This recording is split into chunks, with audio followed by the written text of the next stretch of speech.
हरे हरे हरे राम हरे राम राम राम हरे हरे। तो मैं सभी भक्तों का दिल से स्वागत करता हूँ, अभिनंदन करता हूँ कि आखिरी में हम सब पहुँच गए हैं कहाँ पर? जगन्नाथपुरी। जगन्नाथपुरी धाम की जय, जगत गुरु शील प्रभुपाद की जय। तो काफ़ी अलग अलग क्षेत्रों से भक्त लोग आए हैं, कुछ लोग रेवाड़ी से आए हैं और बाकी अधिकांशतः पंजाईबाग मंदिर से जुड़े हुए भक्त आए हैं, और पंजाईबाग से जुड़े हुए हैं वो भी दिल्ली में काफ़ी क्षेत्रों से इस यात्रा को करके आए हैं।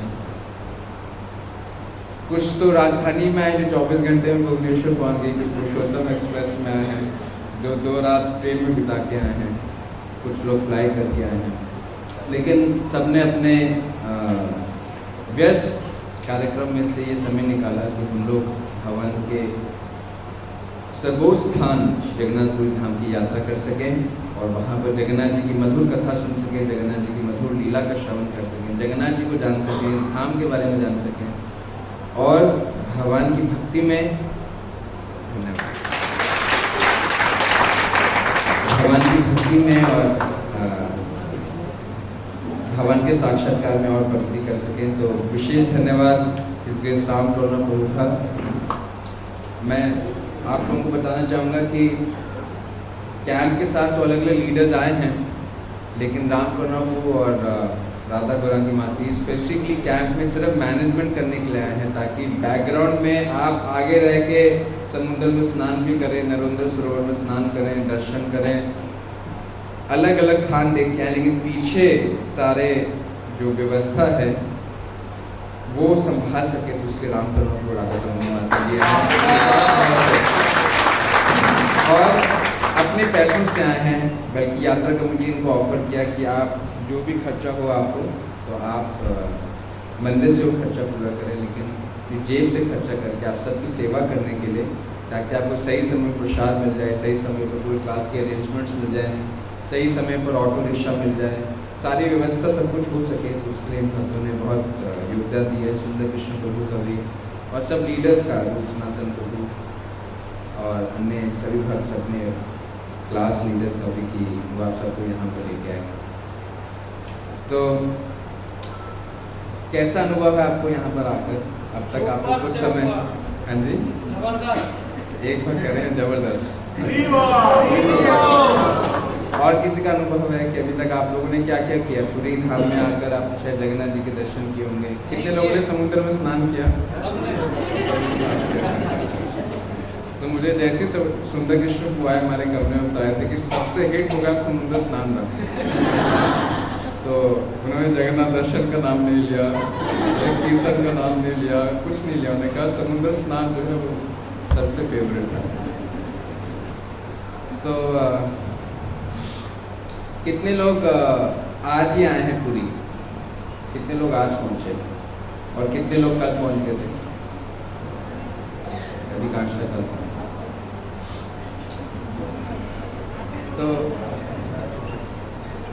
तो हम आपके बीच में चर्चा करेंगे कि आप सब पूरी धाम में आए तो हैं, लेकिन सिर्फ धाम में आना अपने आप में पर्याप्त नहीं।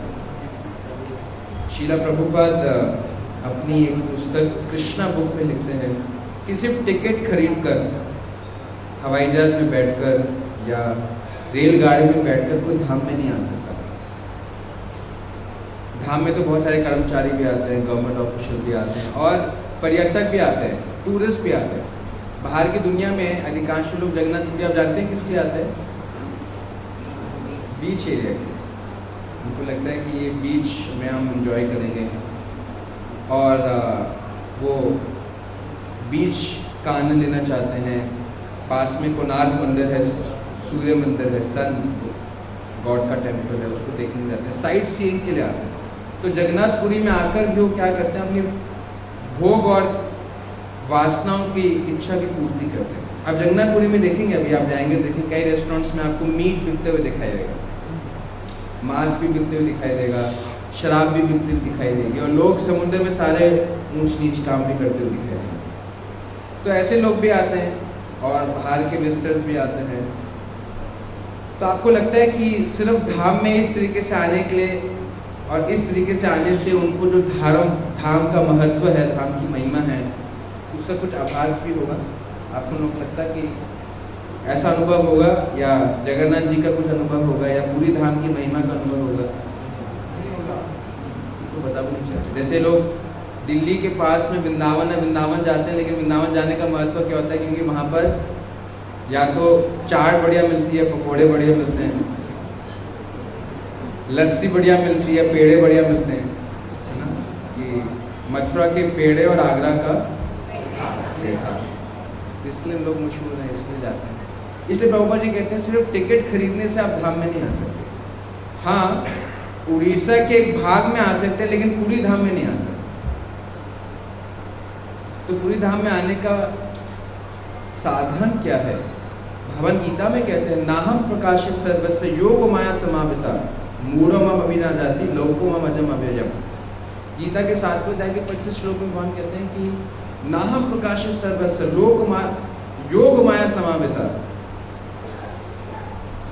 कि मैं अपनी योग माया से अपने आप को ढक लेता हूँ, और ढकने के कारण कोई मेरे सामने भी खड़ा होगा तो साक्षात्कार नहीं कर पाएगा कि ये सभी कारणों के कारण। नाहम प्रकाश सर्वस्य, मैं अपने आप को सबको प्रकाशित नहीं होने देता हूँ, क्योंकि योग माया से ढक लेता हूँ। कुंती महारानी की जब प्रार्थना शुरू होती है श्रीमद् भागवतम में, तो कहती है नमस्सा पुरुषात्वाद्यम। आप सब मेरी पीछे तो रहिए। नमस्ते पुरुषात्वाद्यम ईश्वरा प्रगति परम आलक्ष्यं सर्वभूतानां अंतर्बाहिरवस्थितम्। तो कुंती मानी जैसे अपनी प्रार्थना शुरू करती है श्रीमद् भागवतम में, तो क्या कहती है? नमस्ते पुरुषात्वाद्यम। कृष्ण को देखकर, हालांकि उनकी वो बुआ लगती है, रिश्ते में बड़ी हैं, लेकिन कृष्ण को देख के क्या कह रही है कि हे कृष्ण, आप आदि पुरुष हैं।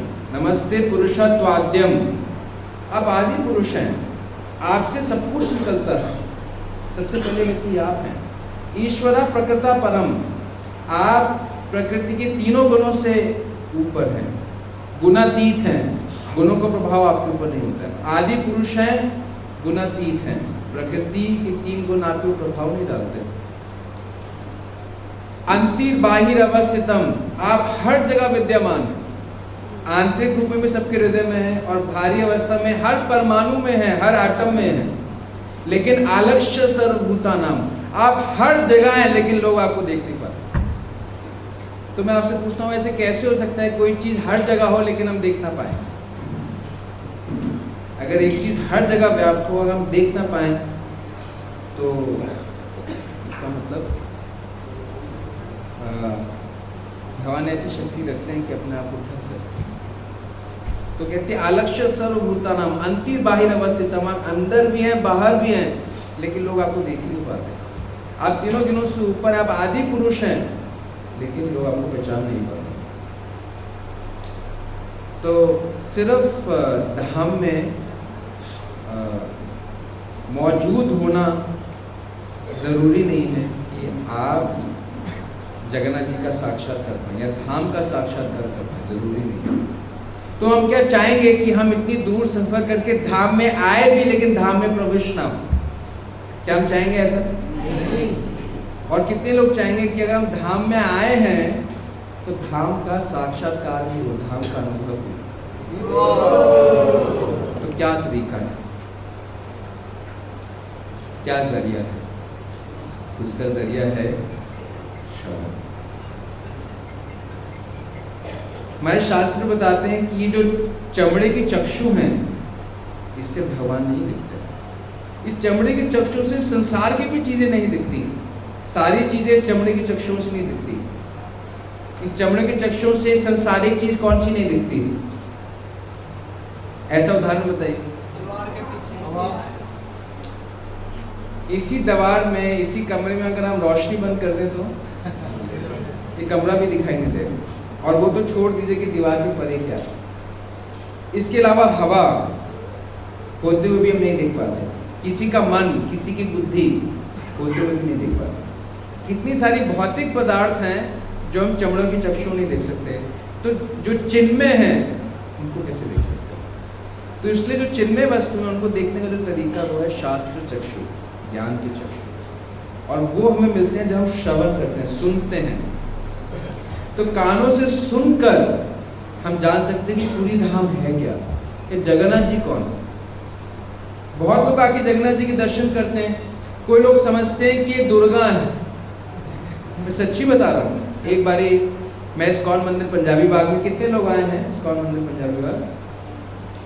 तो 2007 के बाद की बात है, 2005 में हम मंदिर शिफ्ट हुए थे 77 रोड में। 2007 में कृष्ण बलराम आए थे, पहले राधा राधिका मंदिर।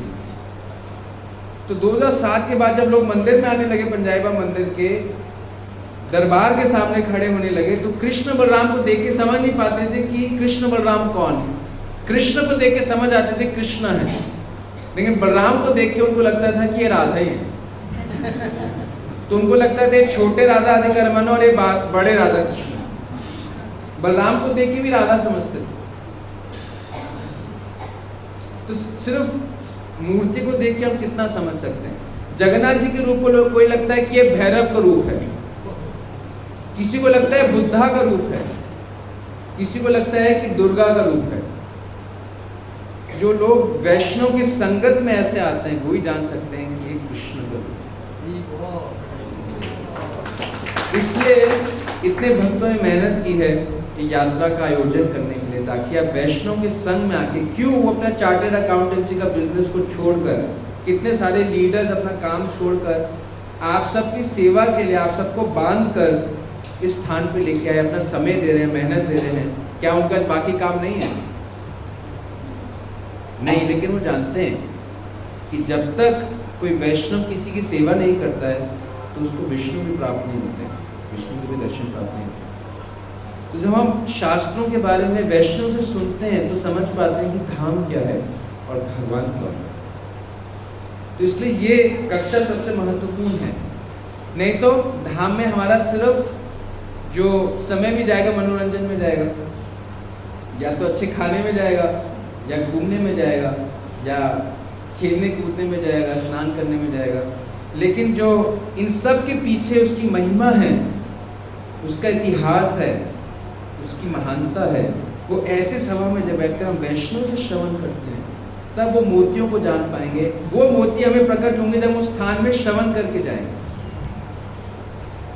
जो पुरी धाम है इसके बारे में आपको बताता हूँ। जैसे हम 4 प्रमुख धाम समझते हैं, हमारे पास समय बहुत कम है, लेकिन मैं आपको सार में बताना चाहता हूँ। मैं ऐसे बताना चाहता हूँ जैसे दूध कोई खरीदे, दूध खरीदने के बाद दूध को उबाले, उबलते उबलते उबलते वो खीर बनने के लायक आ जाए, उसको और गाढ़ा किया जाए, फिर रबड़ी बन जाए, और गाढ़ा किया जाए तो पानी निकलने के बाद वो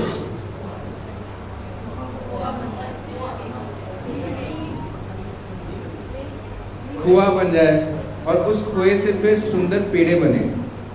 और आपको ना हम दूध पिलाएं, ना खीर चखाएं, ना खोया दें, आपको जो पूरे दूध का सार है, मतलब पेड़े मीठे, वो खिलाएं। तो मैं दूध को गाढ़ा करके, खीर को गाढ़ा करके, खोया को पकाकर, सुंदर सी खांड मिला के जो पेड़ा है उस समय में आपको खिलाना चाहता हूँ। लेकिन तैयार हैं आप सब? ताकि जो है आप कम समय में सार ग्रहण करके उसका पूरा लाभ ले सकें। इसी उद्देश्य के लिए हम लोगों ने ये सब पूरा कार्यक्रम रखा है। तो 4 धाम हम सबने सुना है। 4 धाम कौन कौन से हैं? कौन एक भक्त हाथ खड़ा करके ऊंचे आवाज में बता सकता है उसी स्थान पे बैठे?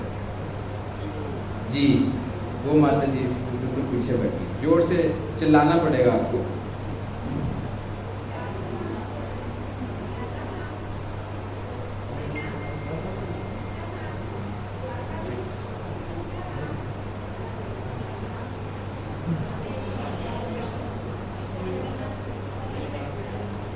रमेश्वरम और जगन्नाथ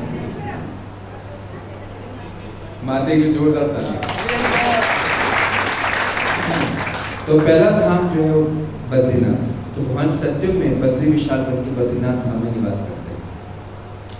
फिर उसका त्रेता युग में श्री राम के रूप में आके रामेश्वरम में लीला करते हैं। द्वापर युग में आके भगवान कृष्ण द्वारका नगरी के द्वारकाधीश बनते हैं।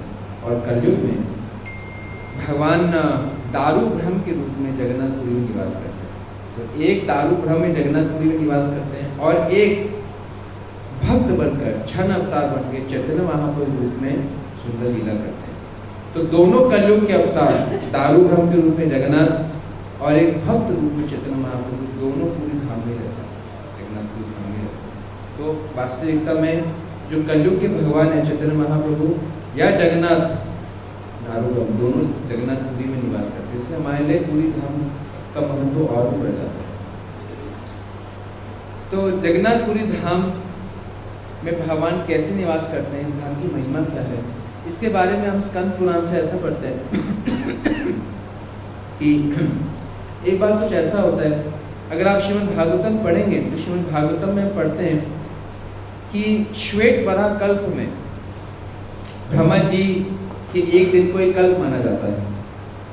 तो ब्रह्मा जी के एक दिन में ऐसा होता है कि पृथ्वी अपने भूमंडल से स्थान खो बैठती है और नीचे गर्भोदक सागर में गिर जाती है। तब भगवान वराह रूप का अवतार लेते हैं और अपनी नासिका में पृथ्वी माता को गर्भोदक सागर से उठाकर फिर से भूमंडल में स्थापित करते हैं। तो पृथ्वी जी उनकी अपने स्थान से छोड़कर उन पानी में गिर जाती है, तो सारा का सारा प्रलय हो जाता है पृथ्वी पे और सारे स्थान नष्ट हो जाते हैं। और ब्रह्मा जी फिर से पृथ्वी में सारे स्थान बनाते हैं। फिर उसके बाद तीर्थ बनाते हैं। तीर्थ इसलिए बनाते हैं क्योंकि उनके मन में होता है कि लोग भगवान की तीर्थ में आके अपने आप को शुद्ध कर सकें। फिर ब्रह्मा जी को लगता है कि कितने सारे जीव अपने पाप में कार्य से संसार में बंधते हैं और नाना किस्म के दुख भोगते हैं। तो ऐसा क्या विकल्प हो सकता है कि जो जीव इस संसार में दुख भोगने के लिए कर्म के अधीन होकर इस संसार में जन्म लेते हैं, उस संसार से मुक्त कैसे हो सकते हैं, उनके हृदय में कैसी इच्छा जागृत होती है। क्योंकि एक वैष्णव का क्या लक्षण होता है, पर दुखा दुखी। जैसे श्रील प्रभुपाद जी कैसे वैष्णव हैं, हालांकि जगन्नाथ का मतलब कि जगत के नाथ है, लेकिन पूरी धाम से बाहर बहुत कम लोग जानते थे कि जगन्नाथ श्रील प्रभुपाद जी की दया है। श्रील प्रभुपाद जी यही जगन्नाथ जी को पूरे विश्व भर में ले गए और फिर पूरा जगत जान पाया कि असली जगन्नाथ जगत के नाथ जगन्नाथ जी। तो वो श्रील प्रभुपाद जी को लगता है। आज श्रील प्रभुपाद जी कारण दुनिया के हर बड़े शहर में जगन्नाथ जी का मंदिर है, हर बड़े शहर में जगन्नाथ रथ यात्रा निकलती है। शुरू हुआ था सैन फ्रांसिस्को में, पहली बार इतिहास में जगन्नाथ जी की रथ यात्रा पूरी में नहीं निकली, सैन फ्रांसिस्को में निकली। आज भी सैन फ्रांसिस्को में एक दिन की छुट्टी मनाई जाती है जिसमें सारे के सारे सैन फ्रांसिस्को के निवासी, चाहे वो अमेरिकन हो, चाइनीज हो, इंडियंस हो, किसी देश से भी हो, छुट्टी मना के जगन्नाथ रथ यात्रा में जुड़ते हैं और जगन्नाथ जी का गुणगान करते हैं, जगन्नाथ जी का दर्शन करते हैं, जगन्नाथ जी का प्रसाद खाते हैं। ये अभूतपूर्व कार्य श्रील प्रभुपाद जी ने किया। जैसे ब्रह्मा जी के हृदय में भी था कि कैसे लोग भगवान को जान सके, कैसे लोग अपने कर्म के फल से मुक्त हो सके, अपने दुखों से मुक्त हो सके और इस संसार से छूट सके। तो ब्रह्मा जी ऐसा सोच रहे थे कि उन्होंने भगवान से प्रार्थना की कि हे प्रभु, अल्टीमेटली तो आप ही का नाम मुकुंद है, आप ही किसी को मुक्त कर सकते हैं संसार से। इस संसार में और कोई व्यक्ति नहीं है, देवता भी कोई नहीं है जो कि संसार से किसी जीव को मुक्त कर सकता आपको छोड़कर। और ब्रह्मा जी कहते हैं कोई ये सोचे कि कोई मनुष्य या देवता मुझे संसार से मुक्त करेगा, ये ऐसा ही है कि वो समुद्र में अगर हो और सोचे कि कुत्ते की पूंछ पकड़ के मैं समुद्र को पार कर लूंगा। अगर आप प्रशांत महासागर हैं और आप एक कुत्ते के साथ तैर रहे हैं और आप ये सोचे कि कुत्ते की पूंछ पकड़कर मैं प्रशांत महासागर को पार कर लूंगा, तो ये सोच कुछ ऐसी है। अगर वो सोचे कि कोई देवता भी उसकी मदद कर सकता है, चाहे वो शिव जी क्यों ना हो, चाहे वो 33 करोड़ देवता में से कोई भी देवता क्यों ना हो, अगर कोई देवता मुझे संसार से मुक्त करा सकता है, कोई ये सोचता है तो वैसा ही मूर्ख है जैसे तो कुत्ते की सहायता से प्रशांत महासागर को पार करने की इच्छा रखे। ब्रह्मा जी का आप ही किसी जीव को मुक्त कर सकते हो और कोई नहीं कर सकता, तो कृपा करके आप कोई साधन निकालिए। तो भगवान ने कहा, ब्रह्मा जी की प्रार्थनाओं से खुश होकर, ब्रह्मा जी हमारे प्रपितामह है, ग्रेट ग्रैंडफादर, ब्रह्मा जी की सारी सृष्टि शुरू होती है। तो जीव के हित में जब ब्रह्मा जी से प्रार्थना करते हैं तो भगवान ब्रह्मा जी से उनकी प्रार्थना को स्वीकार करके बोलते हैं, एक ऐसा स्थान है ब्रह्मा जहाँ मैं नित्य रूप से निवास करता हूँ, और उन्होंने स्थान इतना किया है कि अपने ही नाम से हम उस स्थान का नाम रखता हूँ। भगवान का नाम है पुरुषोत्तम, सर्वोत्तम है, सबसे ऊपर है, इसलिए क्षेत्र का नाम पुरुषोत्तम क्षेत्र भगवान ने अपने नाम से स्थान का नाम रखा है। भगवान को अत्यंत प्रिय है। भगवान कहता है मेरा घर है, जैसे वृंदावन मेरा घर है, ऐसे पुरुषोत्तम क्षेत्र भी मेरा घर है। अगर कोई जीव श्रद्धा से इस स्थान पे आकर मेरे जगन्नाथ रूप का दर्शन करता है, तो सिर्फ उस दर्शन करने में इतनी शक्ति रखता हूँ, उस जीव को मैं दर्शन करने के उपरांत मुक्त कर सकता हूँ। अगर कोई जीव भगवान के दर्शन करके उसके प्राण छूट जाए, सब कोई और कर्म फल ना मिले, तो सीधा भगवान को प्राप्त करेगा, संसार में दोबारा नहीं आएगा। तो ब्रह्मा जी तुम्हारी ये इच्छा को रखकर मैं ये धाम सबके लिए खोलता हूँ। हालांकि धाम वेद गोप्य भी है, वेद भी इसको छुपा के रखते हैं, वेद को भी पढ़ के कोई इस धाम को नहीं जान सकता, लेकिन तुम्हारी इच्छा अनुसार मैं इस धाम को सबके लिए खोल देता हूँ। कोई भी इस जीव इस धाम में आके मेरे जगन्नाथ रूप का दर्शन करता है, तो मैं उसको मुक्त करने की अनुमति देता हूँ। जब ब्रह्मा जी ऐसा सुनते हैं, ब्रह्मा जी खूब प्रसन्न हो जाते हैं, खूब स्तुति करने लगते हैं, और भगवान की इच्छा से ब्रह्मा जी स्थान पे आते हैं और भगवान की सुंदर जगन्नाथ रूप का दर्शन करते हैं। जब ऐसे होने लग जाता है, जब इस बात की घोषणा हो जाती है कि कोई भी जीव अपने आप को संसार के सभी कष्टों से मुक्त कर सकता है, भगवान को प्राप्त कर सकता है, जगन्नाथपुरी धाम में आके श्रद्धा से भगवान की भक्ति करके, भगवान का दर्शन करके, तो लाखों करोड़ों अनंत जीव स्थान में आने लग जाते हैं और जगन्नाथ जी का सुंदर दर्शन करके, उनकी भक्ति करके, उनका आश्रय लेके अपने आप को मुक्त करने लगे हैं। जो लोग इस स्थान पे आते हैं वो तो मुक्त हो ही जाते हैं, लेकिन इस स्थान में आके भक्ति करके अपने पूर्वजों को भी मुक्त करने लग जाते हैं। तो सभी लोग इस स्थान का फायदा लेने लग जाते हैं। तभी समस्या खड़ी हो जाती है यमलोक में। यमुना जी सोचते हैं, एक तो जो सप्लाई आती थी 14 लोगों से नरक लोग, वो बंद हो जाती है, और जो लोग यमलोक में रह रहे होते हैं, पीड़ित हो रहे होते हैं, प्रताड़ना उनको मिल रही होती है, वो लोग भी जो पृथ्वी में पूरी धाम में आकर भक्ति करके खुद का भी हित कर रहे होते हैं, अपने पूर्वजों का भी उद्धार कर रहे होते हैं, तो जो लोग पितृ लोक में होते हैं या नाग के लोकों में होते हैं, वो भी थोड़ी थोड़ी देर में गायब होने लग जाते हैं। तो जो सप्लाई आनी थी वो रुक जाती है और जो स्टॉक था वो खाली होने लग जाता है। तो यमराज जी को, ये कुरान में हम पढ़ते हैं, तो यमराज जी को लगता है बाप रे बाप, ये सारे लोग खाली हो जाएंगे और जो मेरी सेवा है वो मुझसे वंचित हो जाएगी, वो सेवा ही नहीं रहेगी। तो सोचते हैं कि प्रभु ये क्या हो रहा है, तो वो भगवान के दरबार चले जाते हैं, भगवान विष्णु के दरबार में चले जाते हैं कि हे प्रभु, आपकी रचना है और आपकी संरचना में एक सेवा का स्थान मेरा भी है, और वहां पर वो स्थान उन जीवों का है जो पाप करते हैं और उस पाप का दंड उनको वहां मिलता है। लेकिन एक तो लोग आ नहीं रहे और जो लोग वहां पर थे भी वो भी जा रहे हैं। तो प्रभु जो है स्थान का क्या भविष्य है और मेरी सेवा का क्या भविष्य है। तो जब भगवान सुनते हैं, भगवान मुस्कुराते हैं, भगवान लक्ष्मी जी को बोलते हैं कि तुम उसका उत्तर दो। लक्ष्मी जी यमुना जी को बोलते हैं कि देखो ये तो सत्य है कि तुम पुरुषोत्तम धाम में, पूरी धाम में भगवान का सुंदर दर्शन करे, भगवान की भक्ति करे तो अपने सारे कर्म फल से मुक्त हो सकता है। लक्ष्मी जी कहती है यहाँ जो जानवर भी रहते हैं, कीड़े मकोड़े भी रहते हैं, पशु पक्षी भी रहते हैं, वो भी कर्म फल से मुक्त हैं। जैसे इस शरीर को त्यागेंगे मुझे प्राप्त करेंगे।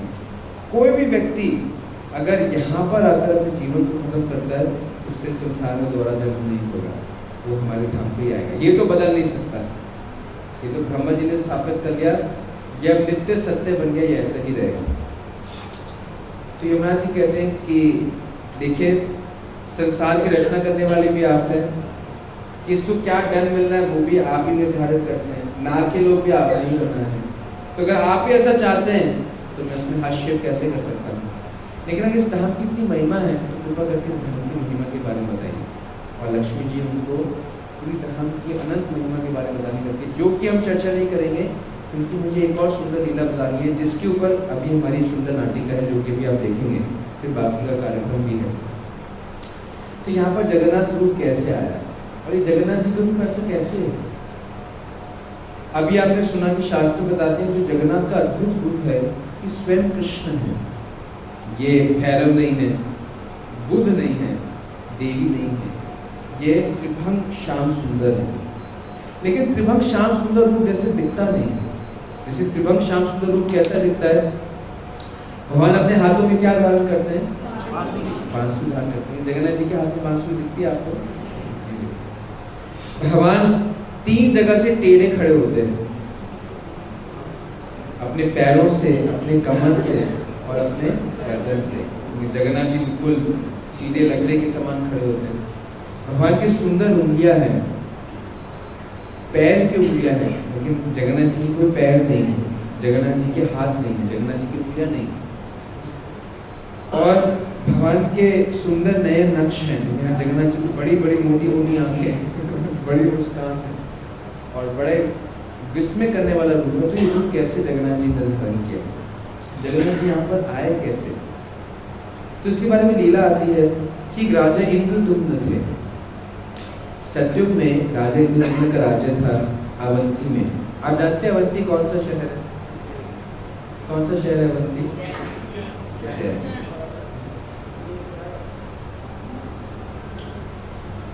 तो उज्जैन के राजा थे इंद्रदुम्न सतयुग में। तो एक बार कुछ ऐसा होता है कि उज्जैन नगरी में राजा इंद्रदुम्न एक बार अपने जो पुरोहित होते हैं, जो उनके सेवा में लगे होते हैं, उनसे एक इच्छा जागरूक करते हैं। राजा इंद्रदुम्न उनको कहते हैं कि हे ब्राह्मण, फिर मन में एक इच्छा है, क्या ऐसा हो सकता है कि मैं भगवान का साक्षात दर्शन कर सकूं? मैं ऐसी देख सकूं जैसे आप मुझे देख रहे हो और मैं आपको देख रहा हूँ। मैं आप लोगों से पूछूं कितने लोगों की इच्छा होगी कि वो इसी जीवन में भगवान का साक्षात दर्शन करना चाहेंगे? कौन नहीं चाहेगा बताइए?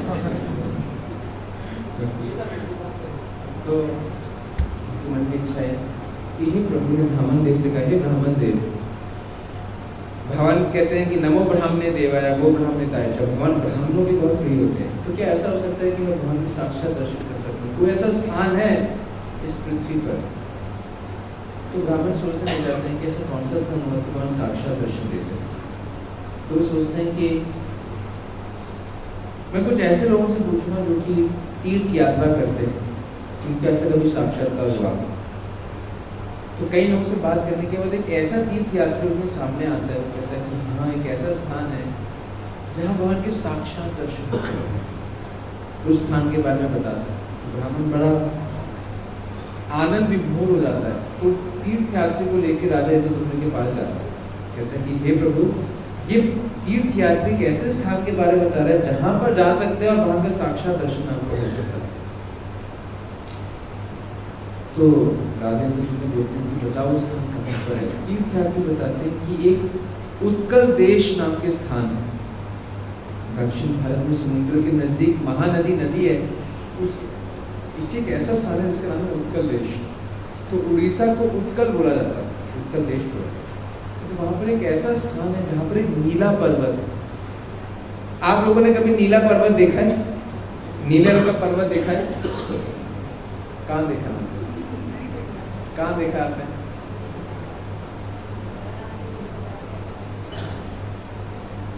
तो माता जी के लिए तालियां तक तो मैंने भी नहीं देखा है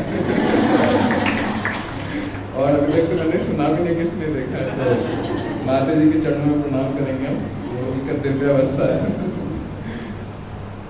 तो कहते हैं कि एक ऐसा स्थान है जहाँ नीले रंग का पर्वत है, जिस जगह का नाम है नीलाचल, ये नीलाद्री, नीले रंग का पर्वत है। और वहाँ पर एक बड़ा सा बरगद वृक्ष है।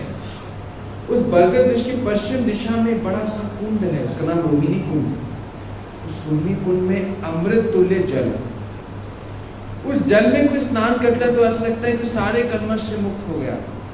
और उस स्नान करके उसकी पूर्व दिशा में कोई जाते हैं, सुंदर से भगवान का एक स्थान, वहां पर भगवान एक जगन्नाथ रूप में अपना दर्शन देते हैं। तो ये राजा, अगर आप उस स्थान पे जा सकें तो आपको भगवान का साक्षात दर्शन हो सके। तो भगवान की ऐसे सुंदर स्थान और भगवान के साक्षात दर्शन करने की जानकारी प्राप्त करके राजा के अंदर दर्शन करने की जो इच्छा वो लाखों गुना बढ़ जाती है।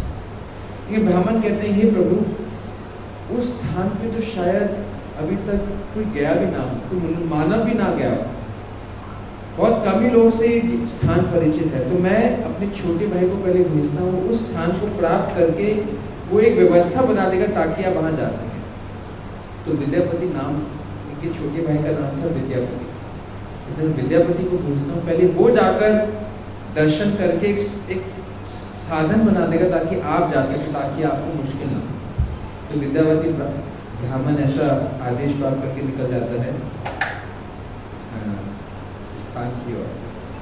तो चलते चलते उत्कल स्थान पे आता है और उत्कल स्थान पर उसको महानदी प्राप्त होती है। वहीं पर उसको शिव जी का स्थान होता है जिसका नाम है भुवनेश्वर। कितने लोग भुवनेश्वर से गुजरते हुए आए यहाँ पर? भुवनेश्वर शिव जी का नाम। तो भुवनेश्वर में भुवनेश्वर शिव जी का स्थान है, जैसे वाराणसी काशी विश्वनाथ शिव जी का स्थान, ऐसे भुवनेश्वर शिव जी का स्थान। तो वहाँ पर लिंगराज महादेव हैं, वहाँ पर भी शाम को दर्शन करने के लिए जाएंगे, वहाँ की कथा बताएंगे। वो कैसा स्थान है जहाँ पर हरिहर इकट्ठे हैं, शिव जी और विष्णु इकट्ठे हैं। जैसे विष्णु मंदिर की पहचान क्या, वहाँ पर चक्र मिलता है आपको, सुदर्शन चक्र मिलता है। यहाँ जगन्नाथ जी के मंदिर को देखेंगे, दूर से सुदर्शन चक्र होगा तो समझ जाइएगा विष्णु का मंदिर। किसी मंदिर को कैसे पहचाना जाता है? अगर उस मंदिर के बिल्कुल शिखर में चक्र होगा तो विष्णु मंदिर, अगर उसके शिखर में त्रिशूल होगा तो किसका मंदिर है? अगर उसके मंदिर में धनुष होगा तो किसका मंदिर है? तो दूर से ऐसे प्रतीक मिल जाता है किसका मंदिर। तो वहां लिंगराज में त्रिशूल और धनुष आधे आधे हैं। इसका मतलब क्या है कि वहां शिव जी भी है और हरि भी है, तो कहते हैं हरिहर। तो वो स्थान भी देखने के लिए चलेंगे। तो ये विद्यापति नाम के ब्राह्मण उत्कल स्थान पे आते हैं, भुवनेश्वर आते हैं, और भुवनेश्वर से उनको नीले पर्वत का दर्शन होता है। और जैसे उस पर्वत के फुटहिल को क्या बोलते हैं? तलहटी। तो पर्वत के तलहटी पे पहुंचते हैं तो उनको लगता है कि ये पूरा जंगल से घिरा हुआ है, लेकिन उस पर्वत में चढ़ूंगा कैसे मैं? और अंधेरा हो चुका होता है। तो सोचते हैं कि मैं यहाँ पर रात को विश्राम करता हूँ, अगले दिन सुबह इस पर्वत पे चढ़ाई करूंगा और फिर कोई साधन बनाऊंगा जिसमें राजा आ सके। तो तलहटी पे विश्राम करने लगता है कि अचानक उसको संकीर्तन की आवाज सुनाई देती है कि पास में जैसे भगवान का कीर्तन हो रहा है। थोड़ा विस्मय हो जाता है, तो जाता है तो देखता है कि उसको एक आश्रम दिखाई देता है जहाँ पर अग्नि जल रही होती है और कीर्तन की आवाज आ रही होती है। तो उस आश्रम में जाके प्रविष्ट होते हैं तो देखते हैं कि बहुत सारे वैष्णव एकत्रित हैं और संकीर्तन चल रहा है। तो बड़े हैरान हो जाते हैं। तो देखते हैं वहाँ पर साबर जाति के कुछ आदिवासी लोग जो है भगवान का कीर्तन कर रहे हैं। तो वहाँ जब जाते हैं तो देखते हैं कि साबर जाति में एक जो उनके मुखिया होते हैं सुंदर भगवान की माला पहनी होती है। तो समझ जाते हैं कि मुखिया के पास जाते हैं तो उनका नाम होता है विश्वसु। तो विश्वसु नाम का साबर जाति के मुखिया से मिलते हैं और उनको इच्छा बताते हैं कि ऐसी मेरी इच्छा है, ऊपर जो नील माधव है, जगन्नाथ है भगवान का, उनके दर्शन करने के लिए। और ना सिर्फ मेरी इच्छा है, राजा इंद्रद्युम्न की इच्छा कि वो यहाँ पर आके दर्शन करना चाहते हैं। तो विश्वसु सबर कहते हैं कि तुम चिंता मत करो, मैं तुम्हें दर्शन कराऊंगा। और वो उनको एक रास्ते से पर्वत के ऊपर लेके जाते हैं। साबर जाति के होते वहीं रहते तो जानते थे कि रास्ता ऊपर जाने का क्या है। तो ऊपर जाते जाते जाते बिल्कुल ऊपर पहुंचते तो उनको बरगद वृक्ष दिखाई देता है, जिसकी पश्चिम दिशा में कुंड दिखाई देता है, जहाँ पर विद्यापति ब्राह्मण जो है स्नान करते हैं। दिव्य उन्माद उनको महसूस होता है। फिर उनको सुंदर भगवान का स्थान दिखता है और वहां जाकर उनका साक्षात दर्शन होता है। तो कोई भाव विभोर हो जाते हैं, आनंद के और भाव के सारे विकार उनके शरीर में आने लग जाते हैं। ऐसा दर्शन प्राप्त करके बिल्कुल वो जीवन सार्थक लगता है। फिर वो साबर जाति के विश्वसूप से कहते हैं कि मेरा जीवन कृतार्थ हो गया कि भगवान के सुंदर दर्शन प्राप्त हुए, लेकिन मेरी सेवा पूरी नहीं हुई है। जब तक मैं वापस नहीं जाऊंगा, उज्जैन के राजा इंद्रदुम्न जो है वो उपवास में बैठे हैं। जब मैं जाऊंगा तभी उपवास तोड़ेंगे, ये खबर जानकर कि वो स्थान मिल गया जहां भगवान को उनके दर्शन मिल सकते हैं। तो मुझे तुरंत वापस भी जाना है और साधन ढूंढना है कि कैसे राजा यहाँ पर आएंगे। तो विश्वसु को आश्वासन देते हैं कि तुम वापस आके इंद्र राजा को सूचित करो और हम उनकी मदद करेंगे स्थान में आने के लिए।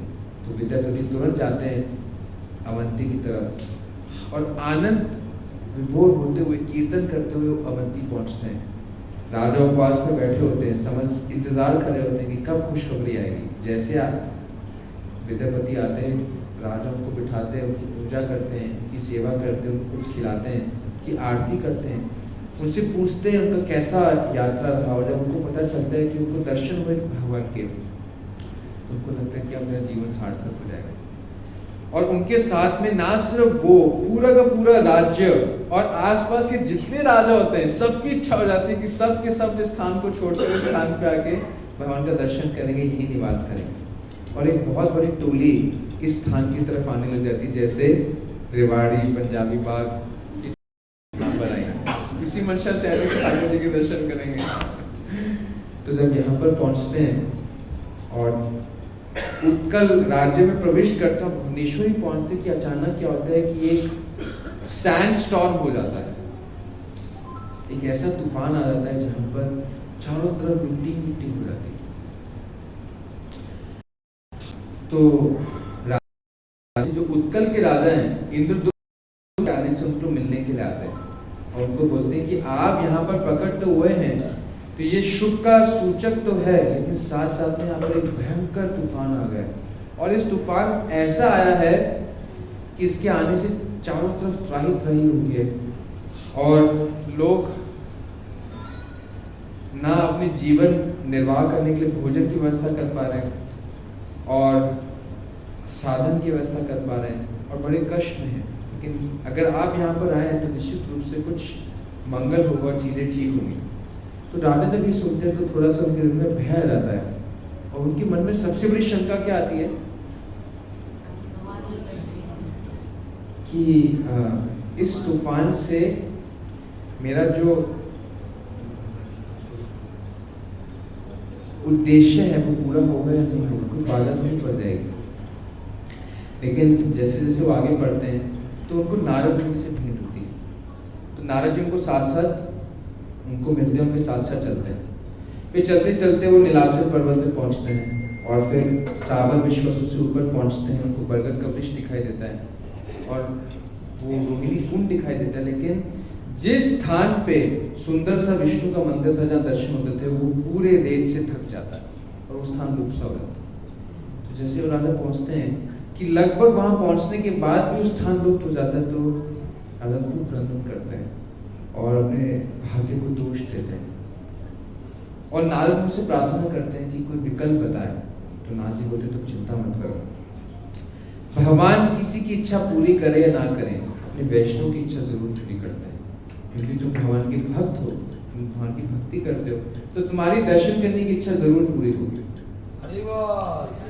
सिर्फ समय का भेद रहेगा। तो नारद जी को पूछते हैं कि क्या करूं मैं। नारद जी बोलते थे कि भगवान की यहाँ पर ऐसी इच्छा है कि भगवान यहाँ पर दारू ब्रह्म के रूप में आएंगे। तो दारू का मतलब संस्कृत में लकड़ी को बोलते हैं। तो भगवान यहाँ पर लकड़ी के रूप में आएंगे और यहाँ पर लकड़ी के रूप में निवास करेंगे। तो यहाँ पर पास में समुंदर है और समुंदर में तुम्हें एक दिन एक लकड़ी प्राप्त होगी और जब वो लकड़ी प्राप्त होगी तो मैं तुम्हें बताऊंगा तुम्हें क्या करना है। तो राजा तुमने नारद मुनि के अनुसार इंतजार करते हैं और नारद मुनि के आदेश अनुसार वहां पर वो अश्वमेध यज्ञ करते हैं। 1000 अश्वमेध यज्ञ करने के बाद जब एक दिन नारद जी के साथ हम समुद्र में जाते हैं तो स्नान करते करते लकड़ी का बड़ा सा एक लॉग उनको स्नान करते हुए मिलता है, और जो उनको उससे वो टकराते हैं तो वो समुद्र के तट पे आता है और उसको इकट्ठा करते हैं। नारद जी कहते हैं कि अभी विश्वकर्मा आएंगे और विश्वकर्मा जो है वो इससे भगवान के रूप को बनाएंगे। और जैसा उन्होंने कहा था विश्वकर्मा ऐसे आते हैं और विश्वकर्मा कहते हैं कि इस लकड़ी के टुकड़े से मैं 4 रूप बनाऊंगा और मुझे 21 दिन लगेंगे, लेकिन मेरी शर्त है। क्या शर्त है? कि जब मैं इस लकड़ी से रूप बनाऊंगा तो एक बंद कमरे में ही बनाऊंगा, और जब मैं 21 दिन तक बनाऊंगा तो कोई इस कमरे में नहीं आ सकता है। अगर गलती से उस कमरे में कोई आ गया तो मैंने जितना रूप बनाया था मैं उसी में रोक दूंगा, पूरा नहीं बनाऊंगा। तो ऐसी शर्त हो जाती है और एक स्थान दे दिया जाता है विश्वकर्मा को, और लकड़ी का टुकड़ा विश्वकर्मा लेते हैं, उस स्थान पर बैठ के उस लकड़ी से वो अपना काम करना शुरू कर देते हैं। तो राजा इंद्रद्युम्न इंतजार करते हैं और हर बार उस स्थान में जाते थे, बंद दरवाजों से आवाज सुनते थे कि आवाज ठुक ठुक आवाज आती थी और उस लकड़ी से रूप बनने का अंदेशा मिलता था। 1 दिन, 2 दिन, हफ्ता, 10 दिन, 15 दिन तक समय बीत जाता है, लेकिन 15 दिन क्या होता है कि आवाज आनी बंद हो जाती है। तो उनको समझ नहीं आता कि क्या हुआ। तो अपनी पत्नी से बात करते हैं, उनकी पत्नी का नाम होता है गुंडीचा। तो गुंडीचा बोलती हैं कि मुझे ऐसा लगता है कि विश्वकर्मा को शायद भोजन की आवश्यकता है, भोजन को प्राप्त नहीं हुआ, 15 दिन हो गए, उनको कुछ ना कुछ आवश्यकता है, तभी जो उन्होंने अपने काम को रोका। तो आप दरवाजा खोलकर उनसे पूछिए उनको क्या चीज की आवश्यकता है। इंद्रद्युम्न घबराते हैं। क्यों घबराते हैं? कि विश्वकर्मा ने कहा था अगर गलती से 21 दिन से पहले अगर खोल दिया तो मैं अपना काम अधूरा छोड़ दूं। तो लेकिन गुंडीचा कहती है कि आप व्यवहारिक नहीं, आप प्रैक्टिकल नहीं। उन्होंने काम रोका तो किसी उद्देश्य के लिए रोका है। आप 1 दिन रुक सकते, 2 दिन रुक सकते हैं, लेकिन 21 दिन तक के बाद भी अगर काम नहीं हो रहा है तो इसका मतलब क्या है कि जो है वो कोई बाधा तो पड़ी है, तो आप खोलिए। तो इंद्रद्युम्न ना चाहते हुए भी दरवाजों को खोलते हैं। तो जब दरवाजों को खोलते तो देखते विश्वकर्मा काम कर रहे होते हैं, लेकिन मंद आवाज में। फिर जैसे दरवाजा खुलता है और विश्वकर्मा देखते हैं कि मेरी कही हुई बात को ठुकराया गया, तो विश्वकर्मा उसी समय अपने काम को रोक देते और वहां से अंतर्धान होता है। तो विश्वकर्मा को लगता है कि मैंने शायद कार्य में एक बाधा डाल दी। तो खूब अपने आप को पताड़ते हैं, ग्लानि होती है और देखते हैं कि भगवान का रूप बड़ा अजीब सा है, और ऐसे रूप है जो जगन्नाथ जी का रूप हमने देखा है, हम दर्शन करेंगे। तो उनको लगता है कि भगवान के हाथ नहीं है, भगवान का पैर नहीं है, भगवान की नासिका नहीं है, और रूप भी बड़ा अजीब है। तो क्या ये रूप पूरा होगा या नहीं होगा? विश्वकर्मा तो चले गए, ऐसा सोच ही रहे होते हैं तो एक आकाशवाणी होती है, और आकाशवाणी में बोला जाता है कि हे राजे इंद्रद्युम्न, तुम चिंता मत करो, ये जो रूप है मेरा नित्य रूप है, इसी रूप में मैं शाश्वत रूप से निवास करता हूँ, लेकिन मैं तुम्हें माध्यम बना रहा हूँ इस रूप को दारू के रूप में प्रकाशित करने के लिए। तो तुम इस रूप को लो और ब्रह्मा जी के पास जाके इनकी स्थापना करो, एक सुंदर सा मंदिर बनाओ। तो जब इंद्रद्युम्न राजा को ऐसे आकाशवाणी मिलके आश्वासन मिल जाता है कि भगवान का नित्य रूप है ये, तो बड़े प्रसन्न हो जाते हैं और फिर उनको स्थापित करते हैं इसी स्थान पर जहाँ पर मंदिर है, और ब्रह्मा जी को बुलाते हैं। ब्रह्मा जी आकर भगवान के रूप को स्थापित करते हैं और वो बड़ा विशाल सा मंदिर बनाते हैं। ये समय के काल में वो मंदिर क्षतिग्रस्त हो जाता है, और आज से कुछ 12वीं सदी में उड़िया के राजा फिर से सुंदर मंदिर बनाते हैं, जो कि आप देख रहे हैं यहाँ पर खड़ा हुआ है, और वहाँ पर जगन्नाथ जी का मंदिर है। और हर 12-13 सालों में जगन्नाथ जी का जो लकड़ी का रूप है, इसको एक नया रूप दिया जाता है, और इन विग्रहों को फिर पृथ्वी के अंदर निवास किया जाता है और नए रूप को बनाया जाता है और भगवान का आह्वान किया जाता है। तो इस तरीके से ये परंपरा चलती आ रही है। तो मैंने आपको बताया कैसे इंद्रद्युम्न के राजा के माध्यम से यहाँ पर जगन्नाथ जी निवास करते हैं, और जगन्नाथ जी ब्रह्म के रूप में यहाँ पर रहते हैं। अब मैं आपको एक और लीला बताऊंगा कि भगवान श्री कृष्ण ने ऐसा रूप क्यों धारण किया। देखने में लगेगा कि ये रूप बिल्कुल अद्भुत है, लेकिन ये भगवान का शाश्वत रूप है। जैसे भगवान का त्रिभंग ललित रूप शाश्वत है, ऐसे रघुनाथ जी का रूप भी शाश्वत है। तो इसका वर्णन हम पढ़ते हैं कि एक बार जब भगवान श्री कृष्ण लगभग कुछ 11.5 साल के होते, भगवान का जन्म कहाँ होता है? भगवान प्राकट्य कहाँ लेते हैं श्री कृष्ण? मथुरा के कारागार। अर्धरात्रि में वसुदेव उनको कारागार से ले जाकर गोकुल ले जाते हैं। आप में से कितने लोग गोकुल गए? गोकुल ले जाते।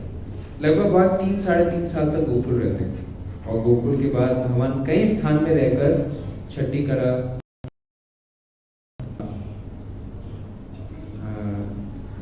भांडीर वन, ऐसे कई स्थान रहकर अल्टीमेटली नंदगांव में आते। कितने लोग नंदगांव गए? और नंद भवन में भगवान रहते हैं, और लगभग 11-11.5 साल में अक्रूर जी आते हैं। कंस अक्रूर को भेजते हैं, भगवान फिर वृंदावन से मथुरा चले जाते हैं। और मथुरा में जब जरासंध आता है तो 17 बार जरासंध आता है, मतलब 18वीं बार आता है तो साथ में कालेवन भी आता है, और उसके आक्रमण से भगवान क्या करते हैं? पूरा मथुरा नगरी को वहां से ले जाते हैं समुद्र के बीच में, जिसका नाम क्या पड़ता है?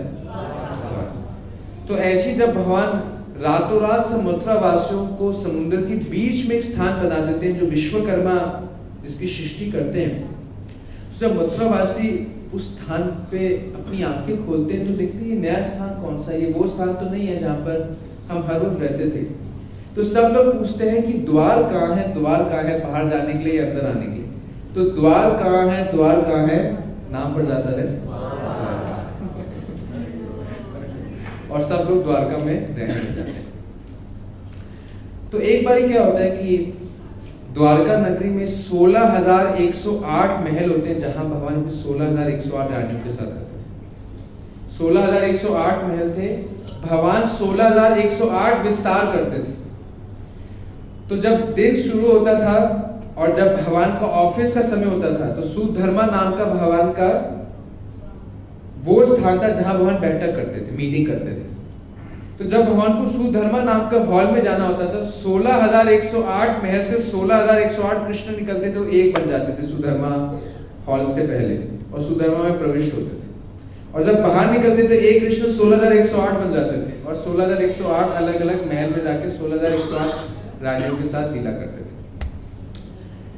तो सभी रानियों का अनुभव था कि भगवान हमारे साथ लीला तो करते हैं, लेकिन जब रात आती है और जब हम विश्राम करते हैं तो रुक्मिणी जी को ऐसा लगता था, कालिंदी जी को ऐसा लगता था, मित्रविंद को लगता था, सब रानियों को लगता था कि भगवान विश्राम तो हमारे साथ करते हैं, लेकिन हमारी रात राधा रानी को याद करते हैं, गोपियों को याद करते हैं, नंद बाबा को याद करते हैं, यशोदा मई को याद करते हैं, सब ब्रजवासियों को याद करते हैं, सखाओं को याद करते हैं, सुबल को याद करते हैं, श्रीदाम को याद करते हैं, मधुमंगल को याद करते हैं, और रोते रहते हैं।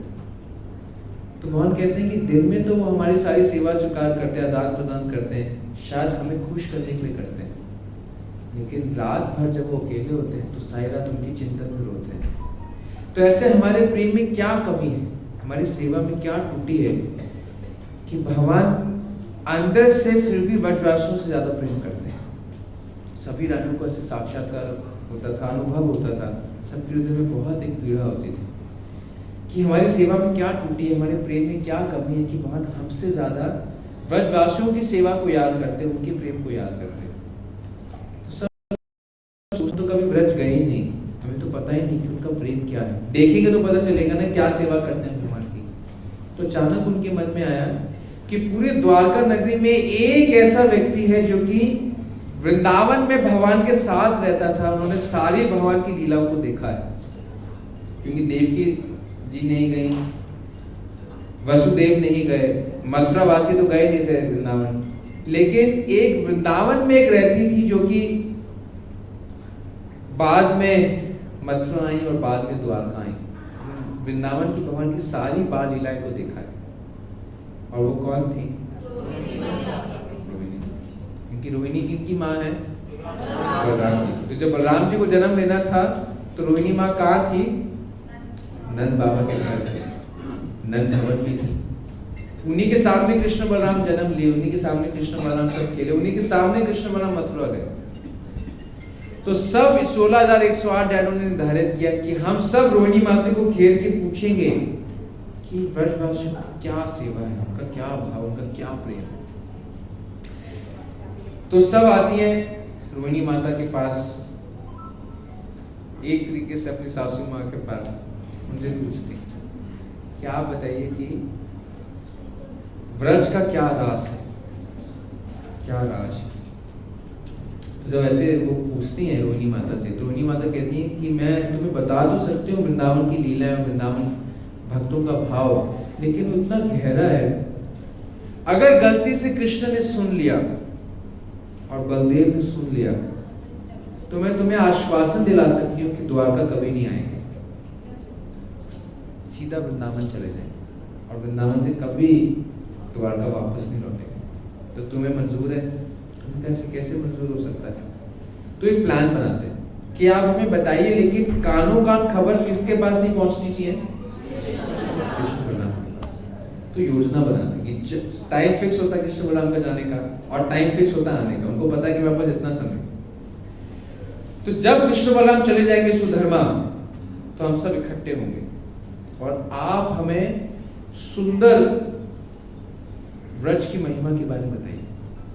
लेकिन सबको लगता है गलती से अगर कृष्ण बीच में आगे बैठे जल्दी खत्म हो, या आज काम ही ना था, वैसे तो बहुत कुछ भी काम नहीं, काम तो कुछ है नहीं उनके पास, तो लीला करने जाते हैं, लीला करने के लिए जल्दी भी वापस आ सकते हैं।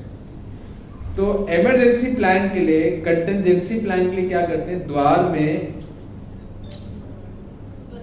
सुभद्रा जी को खड़ा कर देते हैं कि सुभद्रा जी द्वार पे खड़ी रहेंगी, जैसे उनको आहट भी होगी कृष्ण बलराम के आने की तो वो हमें इशारा कर देंगे, जैसे इशारा कर दिया सब भाग जाएंगे, सब अपने काम में लग जाएंगे। ठीक है, प्लान बढ़िया था, परफेक्ट प्लान था, लेकिन को पता नहीं था कि फेल कर जाएगा।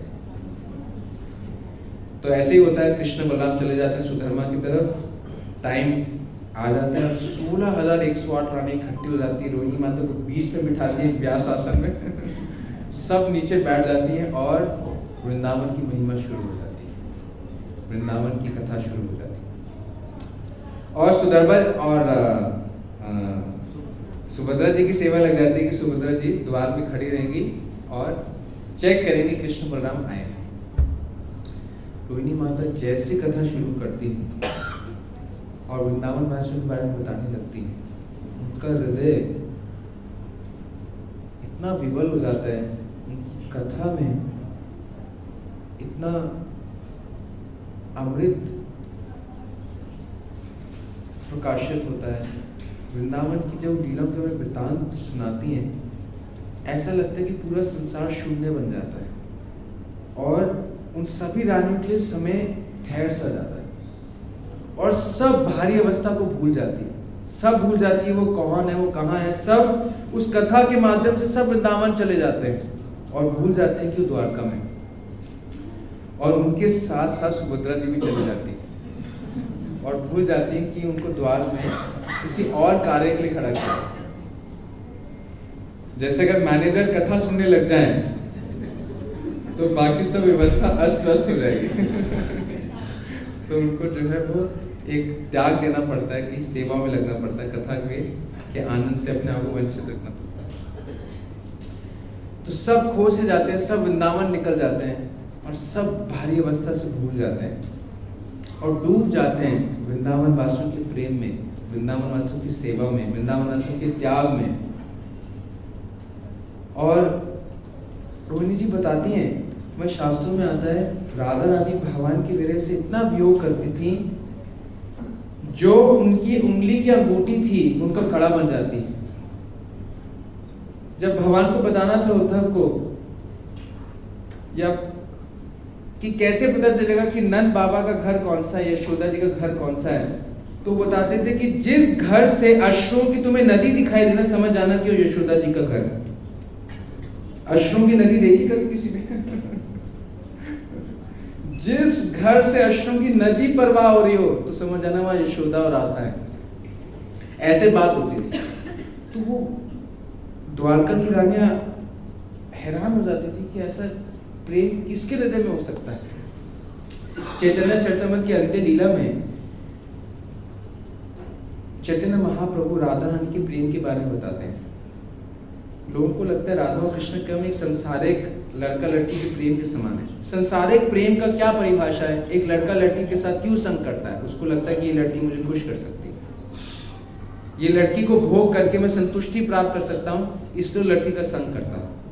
एक लड़की भी लड़के का संग क्यों करती है? उसको लगता है कि ये भी मेरी इच्छाओं को पूर्ति कर सकता है, मैं जो मनोकामना करूंगी वो अपनी जेब से भर के मुझे खरीद सकता है। तो एक लड़का अपनी इच्छा से लड़की के संपर्क में आता है, एक लड़की अपनी ही इच्छा से लड़के के संपर्क में आती है। ये प्रेम नहीं है, काम है। प्रेम वो है जब हम दूसरों की प्रसन्नता के लिए संपर्क करते हैं, दूसरों की प्रसन्नता के लिए सेवा करते हैं, उसके आनंद के लिए हम कोई भी त्याग देते हैं, उसके आनंद को आगे रखते हैं और अपनी इच्छा को, अपनी आनंद को पीछे रखते हैं, उसको प्रेम बोलते हैं। इसलिए चैतन्य चरिता में लिखा है,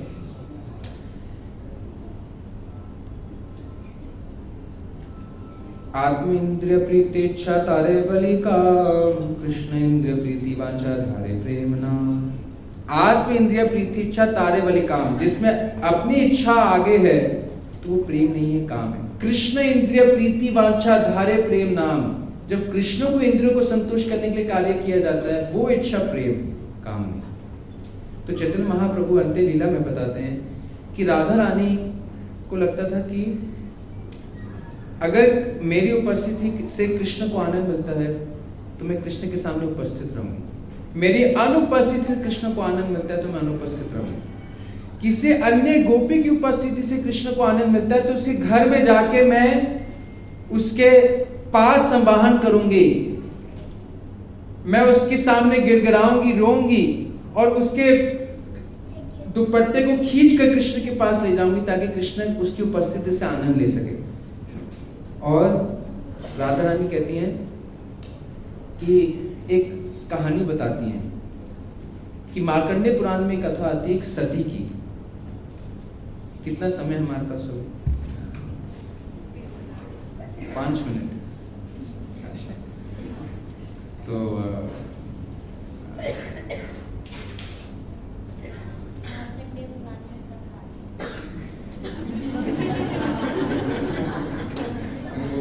कथा बड़ी लंबी है, मैं संक्षेप में बताता हूँ, आप सुनेंगे ना तो आपको लगेगा कि ऐसा भी हो सकता है, आपको विश्वास नहीं हो। तो एक संसारिक औरत के प्रेम के बारे में भी सुनेंगे तो आप विवल हो जाएंगे। तो राधा रानी का प्रेम तो जाहिर भी नहीं किया जा सकता। राधा ने उदाहरण दी थी कि ऐसी सती की जिसका जो पति था उसको कुष्ठ रोग था। कुष्ठ रोग समझते हैं? लेप्रेसी, लेप्रेसी समझते हैं? अभी लोग आपने कुष्ठ रोग देखते नहीं, पहले बहुत होता था। कुष्ठ रोग में क्या होता है कि व्यक्ति के पूरे शरीर में फुंसियां हो जाती हैं जिसमें से पस और खून निकलता है, उसके शरीर के सारे अंग गल जाते हैं, कुरूप बन जाता है वो, और ये बीमारी फैलती है। अगर कोई ऐसे कुष्ठ रोगी के संपर्क में आ जाए तो उसको भी कुष्ठ रोग हो जाता है। बहुत ही भयावह बीमारी होती है लेप्रेसी की। आप देखिएगा, पिक्चर देखेंगे तो डर जाएंगे किसी का ऐसा चेहरा देखकर। लेकिन हमारी सभ्यता इतनी महान है, वैदिक संस्कृति इतनी महान है कि एक ऐसी स्त्री थी जिसके पति को कुष्ठ रोग था, लेकिन वो सती सावित्री थी। अपनी पत्नी की सेवा के अलावा कुछ नहीं सोचती थी, किसी की परवाह नहीं करती थी, अपने पति को सब कुछ मानती थी। और हमारी संस्कृति में सिखाया जाता है, एक लड़की को अगर जिम्मेवारी सिखाई जाती है तो लड़की को सती के धर्म की शिक्षा दी जाती है। तो वो औरत जो है वो अपने कुष्ठ रोग के पति की सेवा करती थी। जैसा जैसा वो बोलता था बीमारी में वैसे वैसे उसकी सेवा करती, लेकिन उसके हृदय में कभी दुख नहीं मिलता था कि मैं एक ऐसे बीमार व्यक्ति की सेवा कर रही हूँ, मैंने जीवन में क्या सुख प्राप्त किया, जैसे आज की लड़कियों को लगता है। ऐसा कभी नहीं सोचती थी। और जैसे पति की जो आवश्यकता होती थी वो पूरी करती थी। कभी पति डांटता भी था और प्रताड़ित भी करता था। जो स्त्री की आवश्यकता होती थी वो कभी पूरी भी नहीं होती थी, लेकिन उसके मन में यही मंशा होती थी कि कैसे पति की सारी इच्छाओं को मैं पूरी करूं। तो राधा रानी ये उदाहरण दे दी कि प्रेम होता क्या है। तो एक दिन क्या होता है कि जिस स्थान पे वो कुष्ठ रोगी रह रहा होता है तो वहां से एक वैश्या गुजरती है। तो कुष्ठ रोगी जब वैश्या को देखता है तो उसके हृदय में एक इच्छा आती है कि मैं उस वैश्य को भोग करूं। लेकिन देखता है कि मेरी कैसी अवस्था, मेरे सामने तो एक दूसरा कुष्ठ रोगी भी आने को तैयार नहीं है, तो इतनी सुंदर स्त्री कैसे आ सकती है। तो कुष्ठ रोगी जो पति होता है बड़ा दुखी सा हो जाता है और खाना पीना रोक सा देता है। जब पत्नी उसकी सेवा करती है, देखती है कि पति उसके दुखी हैं, कुछ खा नहीं रहे, पी नहीं रहे, तो पूछती है और वो पति बेशर्म होकर अपनी इच्छा जाहिर करता है उस पत्नी से। जब पत्नी सोचती है कि इतनी सेवा करने के बाद भी आदमी किसका संग करना चाहता है, एक वैश्य का, दुख तो बहुत होता है, रोती भी है। लेकिन सती व्रत का उसने प्रतिज्ञा ली थी, दृढ़ता से पालन करती थी। तो क्या लगती कि क्या है, मैं अपनी पति की ये इच्छा पूरी नहीं कर सकती, ये मेरे सती व्रत का धर्म है। तो अपने आप को प्रताड़ती है और दंड देती है और अपने मन को तैयार कर देती है कि ठीक है, मैं ऐसी सेवा करूंगी कि मेरा पति उस वैश्य का संग कर सके। तो उसके मन में आता है बस पैसे तो है नहीं वैश्य को देने के, तो मैं कैसे उसको संतुष्ट कर सकती हूँ कि वो तैयार हो जाए। तो जब ऐसा सोचती है तो उसको एक मन में विचार आता है, सोचती है कि किसी की विनम्र सेवा करने से किसी का हृदय भी जीता जा सकता है। अगर मैं किसी की विनम्र सेवा करूं, वो सब कुछ उसके लिए निछावर कर दूं, मैं किसी का हृदय भी जीत सकती हूँ ना। एक कुत्ता भी प्रेम की भाषा समझता है, हाँ या ना। तो सोचती मैं क्या करूंगी, इस वैश्य के स्थान पे जाऊंगी, जो उस वैश्य के स्थान में सबसे गंदा स्थान की सफाई करूंगी, मैं यही कर सकती हूँ। तो औरत क्या करती है, उस वैश्य के घर में जाती है और उस वैश्य घर में जाके सारी गंदगी की सफाई करनी शुरू कर देती है। अर्धरात्रि में जाती ताकि कोई उसको रोके ना टोके ना, ताकि सफाई कर दे। तो एक रात करती है।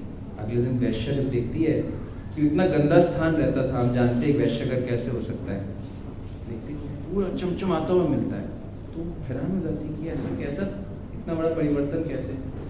दूसरी रात फिर गंदा हो जाता है अपने कुकर्म से, फिर वो औरत आती है, फिर उस स्थान को पूरा सफाई करती है। अगले दिन देखती है कि स्थान फिर से साफ है, चमचमाता हो रहा होता है, तो उसको लगता है कि ये कैसे। तीसरे दिन, चौथे दिन, एक हफ्ता बीत जाता है, उसको समझ में नहीं आता, उसको लगता है कोई ना कोई रात को तो आता है सफाई करने के लिए। तो एक रात सोती नहीं है, छुप जाती है, वो देखती है कि एक औरत आती है, स्थान को पूरा सफाई करती है, रो रही होती है और सफाई कर रही होती है। जो ऐसी दिखती है तो सोचती है कि क्या पागल औरत है, ऐसे कौन औरत है कि रो रही है और सफाई करी हुई, कौन बोल रहा है इसको सफाई करने के लिए। लेकिन ये कैसी औरत होगी, किस मिट्टी की बनी। तो अगले दिन आज जब वो आती है तो उसको रोक लेती, उसका हाथ पकड़ लेती, हाथ पकड़ बोलती कि तुम कौन हो, तुम क्यों ये चीज कर रहे हो, क्यों रो रहे हो तुम। तो औरत बोलती है कि मैं तभी बताऊंगी अगर आप मेरी प्रार्थना को स्वीकार करें। तो वैश्य बोलती है तुम्हारी सेवा से मैं इतनी खुश हूँ, तुम्हारी कोई भी प्रार्थना होगी मैं उसको ठुकरा ही नहीं सकती, तुम्हारी इतनी निस्वार्थ सेवा है। तो वो फिर अपने हृदय को खोलती है कि ऐसे मेरे पति हैं, वो खुश रोगी हैं और उनकी इच्छा है कि वो आपका संग करें, तो क्या आप एक रात उनके साथ संग कर सकते हैं। जब वैश्य उस औरत के मुख से सुनती है कि उसके पति खुश होगी, उसका संग करना चाहते हैं, ये उसकी पत्नी मेरे साथ प्रस्ताव लेके आई है, तो उस वैश्य का हृदय भी द्रवित हो जाता है। कहते कि तुम किस मिट्टी के बनी हो, इस संसार की तुम औरत नहीं। कहते तुम्हारी सेवा के लिए मैं कुछ रोगी का भी संग करूंगी, तुम मेरे लिए इतना कुछ कर सकती हो, मैं तुम्हारे लिए उस पति का संग करूंगी, चाहे मुझे कुछ शोक क्यों ना हो जाए। तो वो भी बलिदान देने को तैयार हो जाती है। तो जब ऐसा हो जाता है तो पत्नी खुश कभी लेके अपने पति को बताती कि मैंने उसको तैयार कर लिया। ये नहीं बताती कैसे तैयार किया, ये बता दी। तो उस पति का काम इच्छा और बढ़ जाती है, बड़ा गर्वित हो जाता है कि अब मैं उसके साथ भोग करूंगा। तो वो चल नहीं पाता था, तो ये पत्नी अपने कंधे पे उसको बिठाती है और कंधे पे लेके जाती है। जब वो वहां पहुंचता है वैश्य घर में और वैश्य को देखता है तो बड़ा खुश हो जाता है कि आज मेरी सारी मनोकामनाएं पूरी होंगी। लेकिन वैश्य बोलती है कि तुम जानते हो मैं तुम्हारे साथ संग क्यों करी हूँ। वो वैश्य खुलासा करती है, इसलिए संग करी कि तुम्हारी पत्नी इतनी महान है, शायद उसकी सेवा करके मैं अपने पाप में जीवन से भी निवृत्त हो जाऊंगी, ऐसी स्त्री है। तो समझते हैं कि ऐसी मेरी पत्नी में क्या खास बात है, तुम अंधे हो, कुछ रोग से बीमार हो और कुछ रोग से अंधे भी हो, तो वो उसको बताती है कि तुम्हारी पत्नी ने मुझे जीता कैसे। जब पति ऐसा सुनता है तो पति भी सोचता है कि उसका हृदय भी परिवर्तित हो जाता है, तो उसका संग करने के लिए वो निकाल देता है, वो भी नहीं तैयार होता और कहता है कि असली मेरी पत्नी तुम। उसको सोचता कि आज के दिन मैंने तुम्हें स्वीकार किया, शादी के दिन तुम्हें स्वीकार नहीं किया था, लेकिन तुम्हारी सेवा से आज मैंने तुम्हें अपनी पत्नी के रूप में स्वीकार किया। और फिर उसके साथ उसी के कंधे में बैठ के वापस आते। जब वापस आते तो क्या होता है, एक मुनि होते हैं जो कि तपस्या कर रहे होते हैं और क्या होता है कि एक लंबी वृत्तांत है, शॉर्ट में क्या होता है, उनको दंड मिलता है और दंड में क्या मिलता है कि उनके पूरे शरीर में एक तलवार को घुसेड़ा जाता है दंड देने के लिए। तो मुनि क्या करते हैं, ध्यान मग्न हो जाते हैं ताकि उनको दर्द ना हो। तो जब वो जा रहे होते हैं तो इस कुष्ठ रोगी का जो पैर है उस मुनि को लग जाता है, उनका ध्यान भंग हो जाता है। जैसे ही ध्यान भंग होता है तो उनको उस दर्द का अनुभव होता है, वो चिल्लाते हैं और देखते हैं कि किसने मुझे दर्द दिया। तो कुष्ठ रोगी श्राप देते हैं कि तुम मृत हो जाओ, तुम मेरे दर्द का कारण। तो उसको श्राप मिलता है, तो पत्नी सुनती है कि उसने मेरे पति को श्राप दे दिया। तो वो सामने खड़ी हो जाती है, उस मुनि को बोलते तुमने मेरे पति को श्राप कैसे दिया। वो मुनि बोलता है कि ये मेरे दर्द का कारण है, इसने मेरा ध्यान भंग किया, जैसे ही सूर्य उदय होगा ये मृत हो जाएगा। तो पत्नी बोलती है सूर्य उदय ही नहीं होगा, और अगर मेरे सतीव्रता धर्म में कोई शक्ति है तो मैं उस प्रभु से प्रार्थना करता हूं कि सूर्य उदय ना हो। और सूर्य उदय नहीं होता है, सूर्य का उदय नहीं होता। जब सूर्य का उदय नहीं होता तो पूरी सृष्टि त्राही करने लग जाती है और ब्रह्मा जी देखते हैं कि ये क्या हो रहा है, बिल्कुल अस्त व्यस्त हो गया स्थिति। ब्रह्मा जी भगवान के पास जाते हैं और भगवान को बोलते हैं कि प्रभु ये क्या हो रहा है, सूर्य को तो आपके डर से उदय होता है। भगवान कहते हैं ये एक सती की शक्ति का प्रदर्शन है, इसलिए सूर्य उदय नहीं होता। भगवान ब्रह्मा जी को बताते हैं, शिव जी को बताते हैं और तीनों सतीव्रता के सामने आते हैं, उनको आश्वासन देते हैं कि सूर्य का उदय होने दो। जैसे ही सूर्य का उदय होगा, मैं विकल्प बताते हैं, सूर्य का उदय होगा, मुनि का श्राप पूरा होगा, ये मृत हो जाएंगे, हम जीवित कर देंगे, सबकी इच्छा पूरी हो जाएगी, सब रिकंसाइल हो जाएंगे। जब भगवान ब्रह्मा जी शिव जी आश्वासन देते हैं तो स्त्री मानती है, सूर्य उदय होता है, मुनि की इच्छा पूरी होती है, वो कुष्ठ रोगी मरता है, भगवान की इच्छा से फिर से जागृत हो जाता है बिना कुष्ठ रोग के।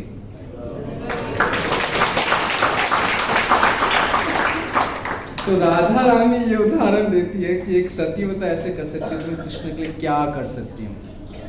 जब द्वारका नगरी की रानियां ये सुनती हैं तो बिल्कुल पागल हो जाती हैं कि तो समझ जाती हैं कि हम राधा रानी का मुकाबला नहीं कर सकते। और ऐसे सुभद्रा जी भी हो रही होती हैं। इतने में कृष्ण बलराम जल्दी वापस आ जाते और वो देखते हैं कि ऐसा कैसे कि दरवाजे में सुभद्रा जी है और वो आगे मुंह पे ऐसे खड़ी है और बड़ी विचित्र अवस्था में। तो वो भी आ जाते हैं, वो भी पूरी कथा सुनते हैं और सब के सब कथा सुनकर इतना उनको आनंद मिलता है कि उनके सारे शरीर के अंग शरीर के अंदर चले जाते हैं, पैर ढस जाते हैं, आंखें बड़ी बड़ी हो जाती हैं, चेहरे पे मुस्कान पड़ा होता है। जब ऐसा रूप हो रहा होता है जगन्नाथ बलदेव सुभद्रा जी के सुनकर दरबार पे, तो वहां से नारद मुनि जा रहे होते हैं। तो नारद मुनि जब दर्शन देखते हैं, कहते हैं प्रभु का कितना भद्र दर्शन है। तो नारद मुनि भगवान के सामने आते हैं। भगवान जब नारद मुनि को देखते हैं तो अपनी भाव अवस्था से बाहर आ जाते हैं और अपने साधारण रूप लेते हैं। नारद जी प्रार्थना करते हैं कि प्रभु ये इतना भद्र करने वाला है, जो इस रूप का दर्शन करेगा संसार से मुक्त हो जाएगा। प्रभु तो मेरी प्रार्थना है कि आप हमेशा इस दर्शन में ही रहिए। तो भगवान कहते हैं कि ये तो इच्छा पूरी पहले ही हो चुकी है। जगन्नाथपुरी धाम में मैं इसी दर्शन में 24 घंटे दर्शन दूंगा। जो भी व्यक्ति इस स्थान पर आके मेरे जगन्नाथ बलदेव सुभद्रा का दर्शन करेगा तो मैं दर्शन प्राप्त करके बड़ी आसानी से संसार के सभी कष्टों से मुक्त हो जाएगा।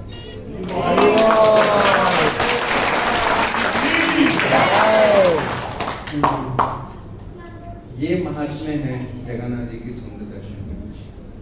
क्या आपको लगता है कि अगर ये सब भक्त ऐसी व्यवस्था नहीं करते और हम इस चीज का श्रवण नहीं करते तो हम ये सब चीजें जान पाते?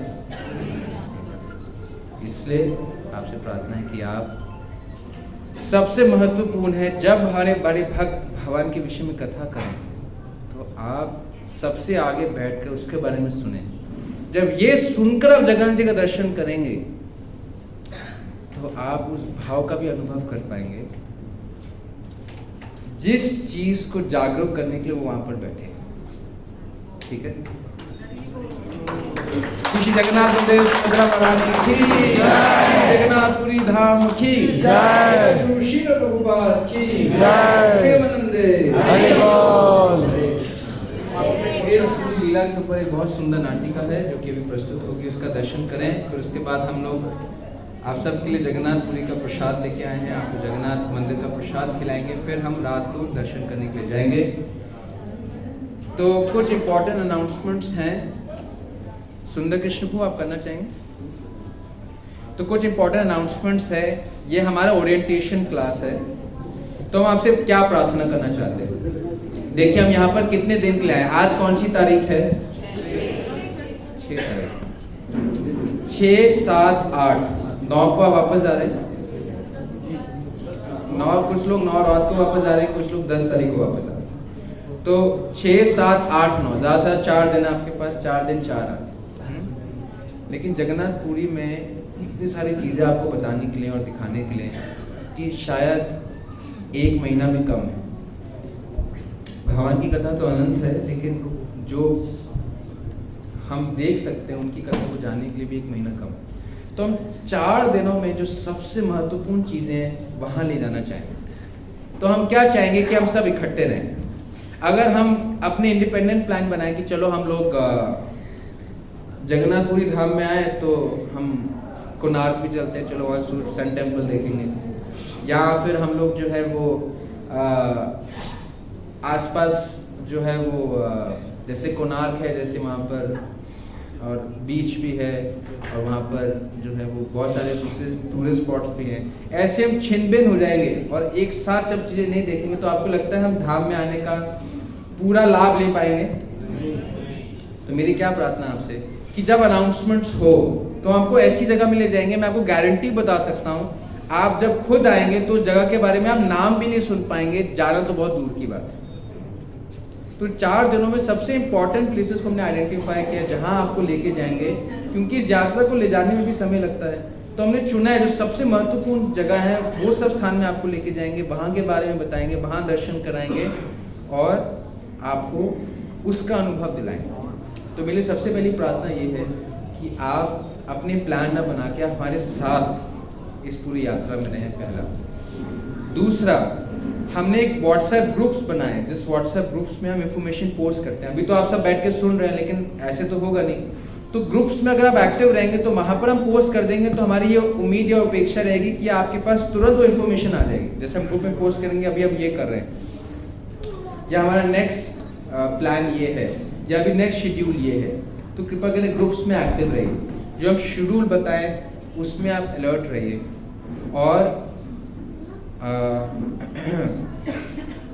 खासकर जब हम समुद्र में स्नान करने जाएं तो कृपा करके ध्यान रखें कि कभी कभी ऐसे एक्सीडेंट हो जाते हैं कि भक्त जो है समुद्र स्नान करते करते जो है वो डूब भी जाते हैं समुद्र के अंदर।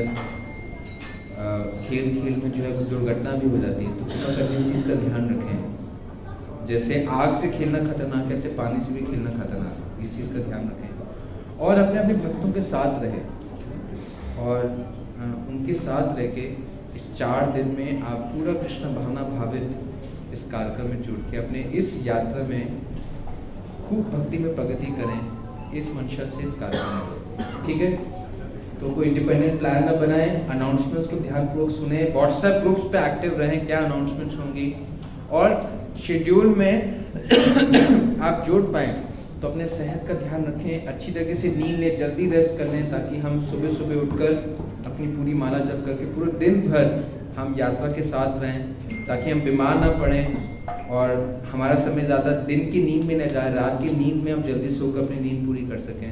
तो इन सब बातों का अगर आप ध्यान रखेंगे तो आपकी यात्रा बहुत मंगलमय होगी और आप अच्छा साक्षात्कार कर पाएंगे यहाँ इस धाम में आने का और पूरा लाभ ले पाएंगे।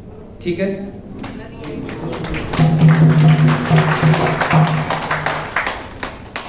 तो आप सबका बहुत बहुत धन्यवाद। हरे कृष्णा। हरे